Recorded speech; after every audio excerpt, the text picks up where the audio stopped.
In the space of 20 years, Donald Trump Jr. With 2021 coming to a close, it's time to look back on a compelling year of cinema. Has slowly been taking center stage in a famous family notorious for treating scandal like a food group. When the millennium began, the eldest son of Donald Trump endured status as a pedigree pariah, initially choosing not to get involved in the New York-based clan's lucrative real estate business. Throughout these 12 months, filmmakers ranging from Ryusuke Hamaguchi to Julia Ducournau to Jane Campion delivered new pieces of filmmaking that generated widespread acclaim and reminded people about the power of this medium in the wake of all the turbulent chaos brought on by the COVID-19 pandemic. But no year of movies is devoid of duds, and 2021 was no exception. There were several weaker features this year that just didn't work, and these subpar works frequently delivered singular moments that encompassed just why they were so dismal. Maybe such moments were weighed down by clumsy dialogue that needed way more passes in the screenwriting stage, or perhaps it was a performance that made a moment stand out for all the wrong reasons. Today, he's the favorite prodigy of the infamous billionaire and controversial former president, a chief administrator running the Trump Organization with his younger brother Eric, and an object of public scrutiny amped up by the possibility of grabbing the White House keys in 2024. Given his famous father's penchant for outrageous behavior during his turbulent 4-year term, Trump Jr. displays those same qualities endearing to right-leaning hardliners.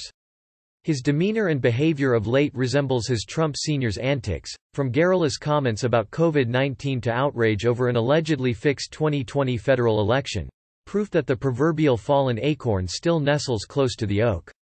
Whatever informed their low quality, the worst movie moments of 2021 remind us all of the weakest points of this year's cinema while at the same time allowing us to appreciate the vastly superior works 2021 did deliver. A pivotal confrontation in Without Remorse. One of the most delightful things a movie can do is let its secret villain accidentally let slip a piece of information that reveals their malicious nature. Such a moment is inevitably be followed up by one of the good guys remarking, "I didn't mention," incriminating information. Movies like Minority Report and State of Play featured great iterations of this moment, which are just so playful and excite the viewer with the promise of a charlatan getting exposed. However, for his part, Trump Jr. It's a testament to how badly made Without Remorse is that it manages to bungle this kind of moment, which should be a slam dunk in terms of eliciting audience enthusiasm. The iteration of this hallmark in Without Remorse comes when John Kelly, Michael B. Jordan, confronts secret villain Secretary Clay, Guy Pearce, in a bathroom. Has been cavalier about his likelihood to occupy 1600 Pennsylvania Avenue or has simply avoided the topic. Equally murky is the size of Trump Jr.'s personal financial portfolio, with assessments varying widely. When talking to the Secretary of Defense, Kelly brings up the recent death of an important figure in the intelligence field. After remarking on this demise, Kelly surmises that Clay is evil because he wasn't surprised enough. From here, Kelly kidnaps Clay and forces him to confess his misdeeds. Celebrity net worth pegs him at $300 million, while an even less generous Forbes puts him as low as $25 million. In a post-truth era that the Trumps helped ignite, finding the magic figure might be more elusive than ever. It's staggering how miscalculated this moment is, as it doesn't have Clay confess something he couldn't know. Kelly's suspicion of Clay is clinched just by his off-the-cuff response to someone's death. Without Remorse constantly wastes the good material at its fingertips, including Jordan's charisma, and this clumsy moment is no exception. Tom Holland tries to break into a safe in Cherry, the big dramatic filmmaking debut from Anthony and Joe Russo, is constantly aiming to be a provocative movie that shocks as often as it leaves you thinking. Unfortunately, moviegoers left the theater astonished that the pair's Marvel movies had way more discernibly authentic human beings than this grounded drama. Part of the issue was the awkward tonal shifts in the film, which kept jumping from comedy to crime thriller to romantic drama, without ever making the individual pieces effective enough to justify the disjointed structure. This was especially apparent in a montage sequence depicting Tom Holland's protagonist, girlfriend, Sierra Bravo, and best friend trying to crack open a safe containing drugs they desperately want. To reflect how deeply the trio has become hooked by the tendrils of addiction, a comedic montage shows various ways they try to get the safe open. The wacky tone of the segment just feels strange to employ when talking about people experiencing addiction.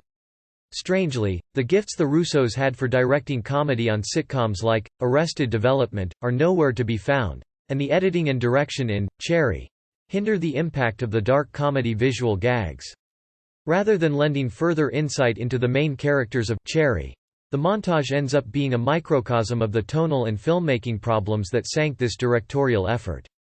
If you or anyone you know is struggling with addiction issues, help is available. Visit the Substance Abuse and Mental Health Services Administration website or contact SAMHSA's National Helpline at 1-800-662-HELP, 4357. The awkward gnome payoff in Mortal Kombat. Early on in Mortal Kombat, Kano, Josh Lawson, makes a crack about a heretofore unseen garden gnome owned by Sonya Blade, Jessica McNamee. The camera then cuts to a close-up shot of the garden gnome, providing a bow to an extended gag that doesn't work at all from either a comedic or a visual standpoint. If you thought that was bad, though, just wait. Mortal Kombat opts to create Chekhov's garden gnome by having this outdoor decoration come back into play in Kano and Sonya's final fight. In this skirmish, Kano appears to be moments away from vanquishing Sonya, but the latter fighter manages to get the upper hand by grabbing the garden gnome and plunging it into Kano's eye. It's a meek closing move to this battle and one that deprives Sonya of finishing off Kano in a manner that would be more specific to her personality. Worst of all, it's also a reflection of Mortal Kombat, mistakenly believing audiences would love the original garden gnome gag enough to be fist-pumping to see its return in the action-packed climax. If a garden gnome isn't funny the first time, it won't be entertaining a second time. The barrage of tragedy at the end of Mark, Mary and Some Other People, Mark, Mary and Some Other People, is a 2021 indie movie by director Hannah Marks about a couple that decides to have a polyamorous relationship. The ensuing story has its share of inspired moments, including a scene where the titular Mark, Ben Rosenfield, and Mary, Haley Law, decide to have a threesome with another woman. It's a prospect that Mark initially finds enticing, only for the actual scenario to involve Mary and the woman becoming physically intimate while Mark is left on the sidelines. Unfortunately, such subversive tendencies are eschewed in the third act, which sees a comedy that previously championed challenging sexual norms succumbing to familiar narrative tropes. In the third act, Mary, a queer woman who was always the one most gung-ho about seeing other people between herself and Mark, gets pregnant. This development is one that eventually culminates in a barrage of tragedy befalling Mary, including a miscarriage. Whether intentional or not on the part of Marks, this development can't help but come across as a new form of the classic Hollywood staple of punishing sexually active women with harrowing tragedies. Of course, Mary would have to experience something this devastating given that she enjoyed sex and was queer to boot. This uncomfortable moment at the end of Mark, Mary, and Some Other People makes the more inspired moments of the production feel like they came from a different movie entirely. The going rogue moment in The Tomorrow War at the start of the third act of The Tomorrow War. The main characters have figured out where the aliens who will wreak havoc on Earth's population in the future are coming from. They're in hibernation in the Arctic. If they don't act now, humanity as we know it will be erased. With time on the line, The Tomorrow War proceeds to engage in an extended awkward moment explaining why the main characters don't go to the various world governments for help.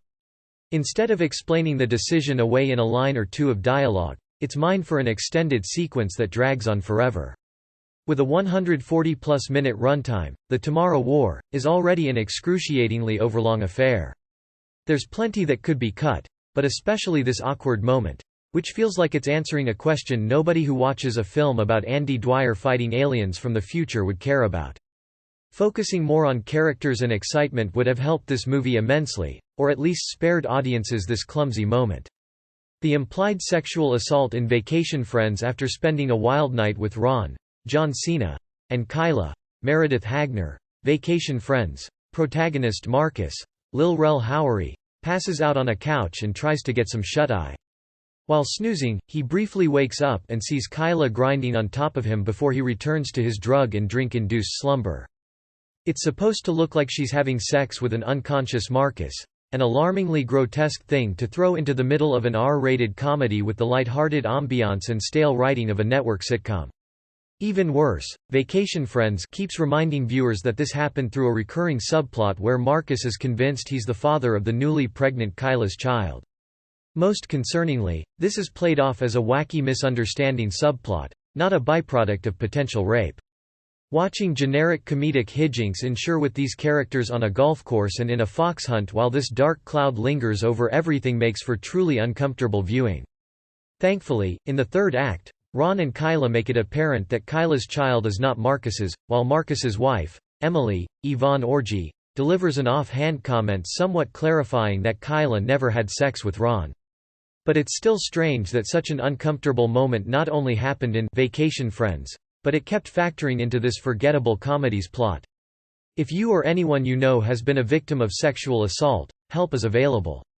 Visit the Rape, Abuse and Incest National Network website or contact RAINN's National Helpline at 1-800-656-HOPE, 4673. The opening flashbacks in Flag Day. Sean Penn's 2021 directorial effort, Flag Day, a movie already destined for existence at the bottom of discount DVD bins at Walmarts everywhere, doesn't waste time in establishing what a mess it's going to be. This movie opens with flashbacks to the childhood of the main character Jennifer Vogel, played as a grown-up by Dylan Penn, as she's connecting with her dad, John, Sean Penn.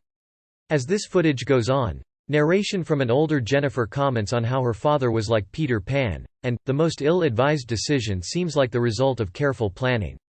From this opening scene, Flag Day delivers didactic dialogue and on-the-nose imagery that the rest of the film keeps on delivering.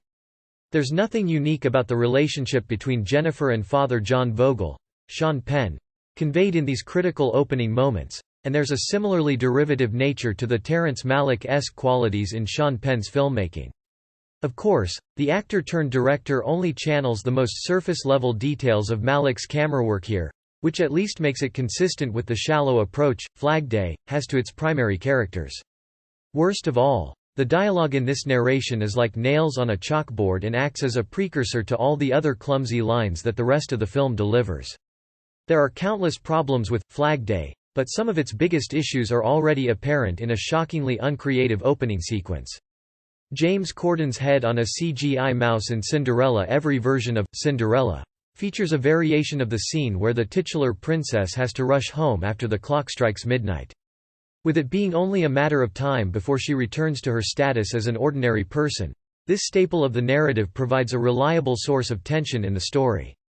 But only Kay Cannon's take on Cinderella features a uniquely terrifying moment chronicling one of the mice-turned-horsemen returning to their original form. Specifically, this iteration of the tale features a moment where the rodent played by James Corden is in the middle of his transformation, resulting in the visual of Corden's live-action head being placed on top of a CGI mouse's body. Directors like Ari Aster, Tobe Hooper, and Pier Paolo Pasolini only wish they could have come up with such a disturbing image. The visual is made all the more unnerving by how it's accompanied by screams from Corden and the other cast members in the scene. Watched out of context, you'd assume this is from a horror version of Cinderella, not an attempt to make a #GirlBoss family movie take on the story. This iteration of the classic fairy tale was not a piece of quality filmmaking, but you can't say it didn't deliver something you'd never seen in another Cinderella movie. The clumsy ending of The Many Saints of Newark throughout its runtime.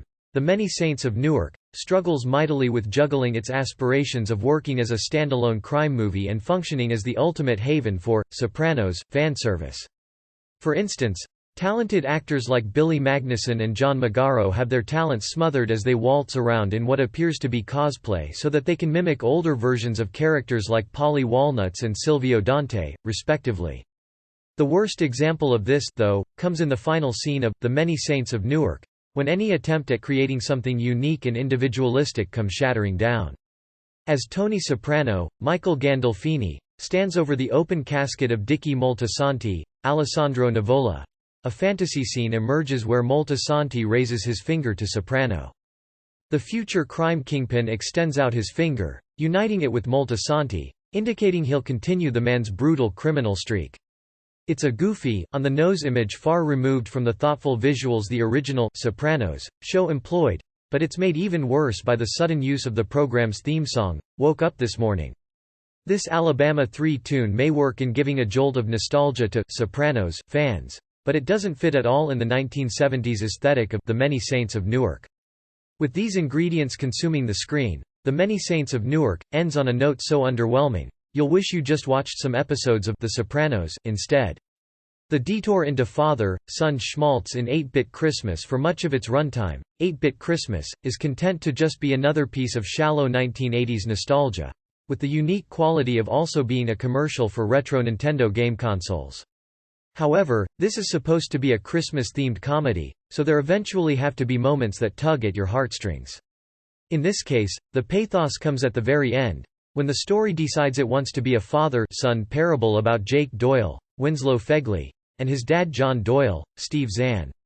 This emphasis gets spurred on by John giving his son an elaborate treehouse for Christmas instead of the Nintendo Entertainment System he originally wanted. The care his dad put into the treehouse makes the young Doyle forget all about video games and treasure the greatest gift of all, family. The sudden introduction of this story element falls flat solely because of the lack of build-up to this relationship. Jake's only had a handful of scenes with his dad up to this point, and none of them suggested their dynamic would become the crux of 8-Bit Christmas. The movie commits so much to wringing this relationship for poignancy that there are scenes with an old Jake Doyle, Neil Patrick Harris, being sad over his dad being dead. The sudden detour into this emotional territory doesn't feel earned and ends an underwhelming comedy on a weak note. The attempt at social commentary in Halloween Kills horror cinema has always been used to talk about weighty issues plaguing the real world. Dating back to the days of Night of the Living Dead, or the Texas Chainsaw Massacre, grisly carnage on the big screen can be an effective tool to make sense of chilling atrocities in reality. Of course, just because socio-political undercurrents have often been a staple of this genre doesn't mean every attempt at probing weighty issues in horror filmmaking has gone well. Case in point, Halloween Kills, which tries to be an exposé on the consequences of mob justice but ends up just being confused and muddled. The nadir of this theme comes after the residents of Haddonfield mistake an escaped mental hospital patient for Michael Myers, which leads this man to jump to his death to escape their wrath. As everyone gathers around the corpse and realizes their mistake, an onlooking cop remarks that this mob has become the real monster in the scenario.